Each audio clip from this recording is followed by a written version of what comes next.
You are not who you think you are. Right now, in this very moment, there is a version of you sitting quietly beneath the surface, waiting, and you have probably never met them.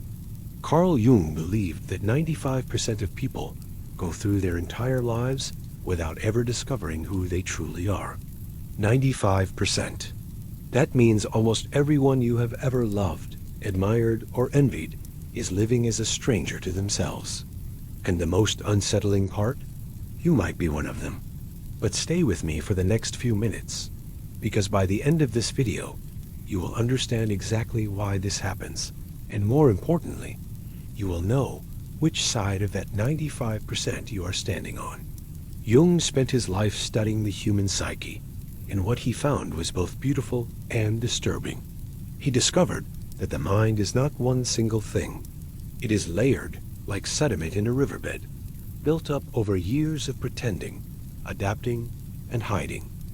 On top, there is the mask you show the world. Jung called it the persona.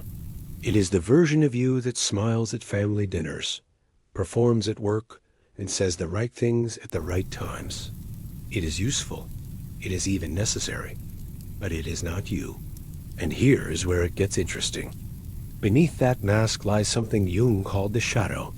This is the part of yourself you were taught to reject. The anger you swallowed as a child. The desires you were told were shameful. The ambition that felt too loud. The sadness that felt too heavy. The parts of you that did not fit neatly into what your parents, your teachers, or your culture expected. You did not destroy these parts of yourself. You simply buried them. And buried things, Jung warned, do not disappear. They wait. This is the first reason so few people ever find their true self. They spend their whole lives running from their own shadow, mistaking the mask for the face beneath it. Think about the people you know who seem so certain, so polished, so put together. Are they truly at peace? Or are they simply skilled at performing peace? There is a difference, and once you learn to see it, you will never look at people the same way again. Now here is where Jung's insight becomes almost impossible to ignore. He believed that most people do not just hide their shadow from others. They hide it from themselves. They build entire identities, entire lifetimes, on top of a foundation they refuse to examine. And this is why so many people reach 40, 50, 60 years old and suddenly feel an unbearable emptiness, even though by every outward measure they have succeeded. The house, the career, the family photos that look perfect on a wall. And yet, something feels hollow. Jung had a word for this crisis too, an understanding it might change the way you see your own life. He called the process of becoming whole individuation. It is the lifelong journey of integrating the shadow, the persona, and every hidden fragment of yourself into a single, coherent being. Most people never attempt this journey because it requires something terrifying: honesty. Not the polite honesty you show at dinner parties, but the raw, uncomfortable honesty of sitting with your own darkness and saying, "This is mine too. This belongs to me."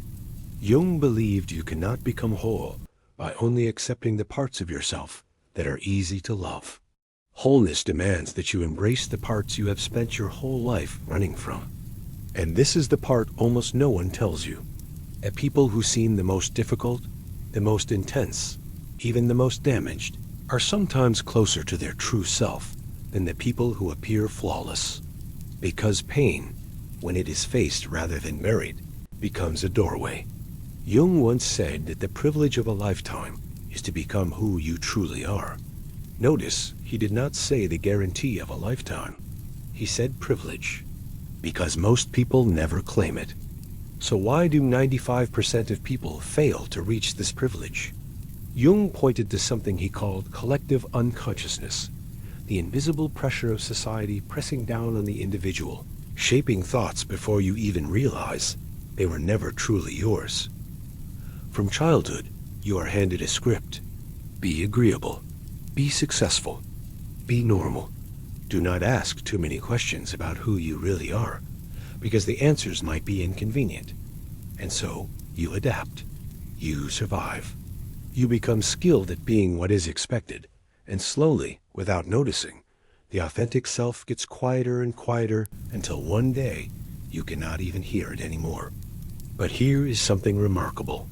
That authentic self never actually disappears. It only goes silent. And silence is not the same as death.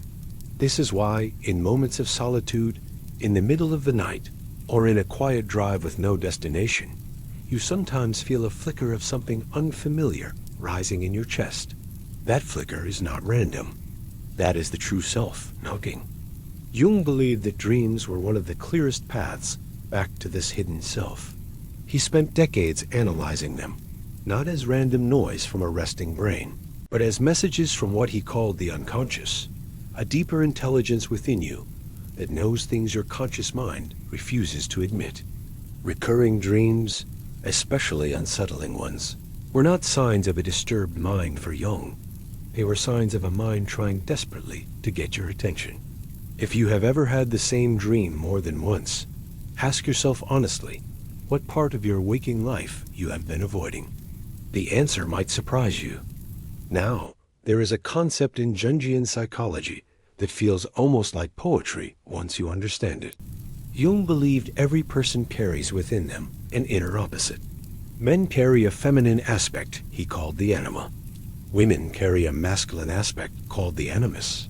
These are not literal genders, but symbolic forces representing the parts of yourself that feel foreign, even threatening, yet are essential for wholeness. A man who represses his anima becomes cold, rigid, disconnected from emotion. A woman who represses her animus becomes passive, unable to assert her own truth. Neither extreme is wholeness. Wholeness is the marriage of these opposing forces within a single person. And this marriage, Jung believed, is one of the final stages of truly knowing yourself. Here is a question worth sitting with. If you stripped away every job title, every relationship label, every possession, every compliment you have ever received, who would be left? Not the roles you play, not the reputation you have built, just the raw awareness underneath it all. Jung would say that most people cannot answer this question because they have spent so long identifying with the roles that they mistook the role for the self. This is not a failure of intelligence. It is simply the default setting of an unexamined life. But you are not living an unexamined life anymore, are you? You are here listening to this, at this exact moment, because something inside you is beginning to stir. Something that refuses to settle for the mask any longer. And that alone places you outside the 95% Jung described. Awareness is the first rebellion against a life lived on autopilot. Jung also warned of something he called psychological inflation, a state where a person becomes so consumed by their persona, their image, their status, that they begin to confuse themselves with the mask entirely. This is often mistaken for confidence, but it is actually a kind of quiet suffering, because deep down, a person trapped in inflation knows the applause is not really for them. It is for the performance. And performances, no matter how convincing, eventually leave the performer feeling empty backstage, alone with a face they no longer recognize. The opposite of inflation is not humility in the way most people define it. Jung would say the opposite is integration, the slow, patient process of bringing the light and the dark, the mask and the shadow, the persona and the unconscious into a single honest whole. This is not comfortable work. It requires you to sit with memories you would rather forget, emotions you would rather numb, and truths about yourself you would rather deny.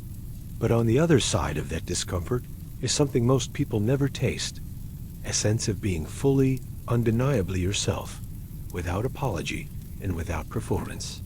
Think for a moment about the moments in your life when you felt most truly alive, not the moments others praised, the moments that felt like coming home to yourself. Maybe it was a conversation where you finally said what you had been afraid to say. Maybe it was a quiet realization in solitude that something you had believed about yourself was simply not true anymore. These moments are rare because society rewards conformity, not authenticity. But every time you choose truth over comfort, you take one more step out of the 95% and into the rare few who actually meet themselves. Jung believed that the journey toward the true self was not a straight line. It was what he called a spiral, circling the same core wounds and questions again and again, but each time from a slightly higher vantage point, with slightly more understanding. This means you will likely face the same fears more than once in your life. You will feel that same old insecurity resurface in a new job, a new relationship, a new chapter. This is not failure. This is the spiral doing exactly what it is meant to do, refining you a little more each time you circle back. So here is the real question this video has been building toward. Are you willing to meet the parts of yourself you have spent years avoiding? Are you willing to sit even for 5 uncomfortable minutes with the anger, the grief, the ambition, or the fear you buried long ago? Because Jung was clear about one thing above all else. Until you make the unconscious conscious, it will direct your life, and you will call it fate. But once you bring it into the light, even in small fragments, you begin to reclaim authorship over your own story. 95% of people will read a video like this, nod along, feel something stir for a moment, and then return to the noise of daily life, back into the mask, back into the performance, because facing the shadow is hard and forgetting is easy. But you already know you are not here by accident. Something in you wants more than a comfortable performance of a life. Something in you wants the real thing. You do not need to have all the answers today. You do not need to fully integrate every buried part of yourself in one sitting. Jung's work was never about arriving at some final, perfect version of who you are. It was about the willingness to keep looking, keep questioning, keep choosing honesty over comfort, one quiet moment at a time. That willingness alone is rarer than most people realize. So the next time you catch yourself performing a version of happiness you do not feel, or agreeing with something that quietly contradicts what you believe, pause. Notice it. And noticing is the beginning of everything Jung spent his life trying to teach. It is the first crack of light entering a room that has been dark for far too long. And once that light gets in, it never fully leaves again. You are not meant to be one of the 95%. You already proved that, simply by staying until the very end. So carry this with you. Who are you when no one else is watching? Sit with that. If this spoke to you, hit like, subscribe, and I will see you very soon.